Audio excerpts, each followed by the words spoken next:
రాత్రి 12 గంటల సమయం అట్టిట్టుగా. ఆ సమయంలో అతను తీసుకొచ్చి బండెక్కిస్తే మళ్ళీ అతను రూఫ్ టాప్ ఓపెన్ చేసి మళ్ళీ చేతులు ఊపుకుంటూ రోడ్ షో చేసుకుంటూ, అంటే తల్లి చనిపోయి పిల్లగాడు చావు బతుకుల మధ్యలో ఉన్నాడు, మీరు వెళ్ళండి అని వెనక్కి పంపిస్తే కూడా మళ్ళీ కారులో రూఫ్ టాప్ ఓపెన్ చేసి చేతులు ఊపుకుంటా అభిమానులను సంతోష పెట్టుకుంటా రోడ్ షో చేసుకుంటా అతను వెళ్ళిపోయింది అధ్యక్ష. అసలు ఇక్కడ this a false allegation that there is a road show, ఏంటది ప్రొసెషన్. అసలు ప్రొసెషన్ కాదు, రోడ్ షో కాదు, ఏమీ కాదు. కారు అలా వెళ్తూ ఆగిపోయింది.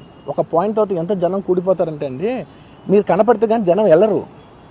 బౌన్సర్లు కానీ ఎవరన్నా పోలీస్ కానీ అందరూ అడుగుతారు, సార్ మీరు ఒక్కసారి వేవ్ చేసాను సార్, వెళ్ళిపోతారంటే మేము మామూలుగా ఎప్పుడు బయటకు వచ్చి అందరికి వేవ్ చేస్తాం. అది నేనే కాదు, ఎనీ లీడర్, ఎనీ సెలబ్రిటీ ఎవరినైనా అడగండి, మనం వేవ్ చేస్తేనే వాళ్ళందరూ జరుగుతారు. ఓకే ఓకే చూసాం, సాటిస్ఫాక్షన్ ఉంటుంది, అప్పుడు దే స్టార్ట్ మూవింగ్ అవే. ఆ దీని మీద చేశాను. And is also respect. ఇంత వేల మంది చూస్తానికి వచ్చినప్పుడు నేను నా కారు లోపల, టెంటెడ్ కార్ లోపల దాక్కుని కూర్చుని ఉన్నా. బట్ అంతమంది అంతమంది వచ్చినప్పుడు వాళ్ళకి ఏం కావాలి? హీరోది ఒక గ్లిమ్స్ కావాలి అంతే. అది కూడా ఇవ్వకపోతే నేను ఎంత యారగెంట్ కింద ఉంటుంది. ఇంతమంది ప్రేమ చూపిస్తే నేను కారు కూర్చున్నారులే అనుకుంటాను నేను. అరే నేను బయటకు వచ్చి ఒక్కసారి వాళ్ళందరికీ థ్యాంక్ యూ ప్లీజ్ పదండి ఇలా అంటుంటాం. మీరు చూడండి, నా జస్టిస్ అని చూడండి. ఇలాంటే ఇలా సార్ మీరు చెప్తేనే వింటారు, ఒక్కసారి మీరు చెప్పండి అంటే మేము వచ్చి బయటకు వచ్చి ఇలా వేవ్ చేసి ఇలా అంటే వాళ్ళందరూ జరుగుతూ ఉంటారు. That is how we went into the theatre.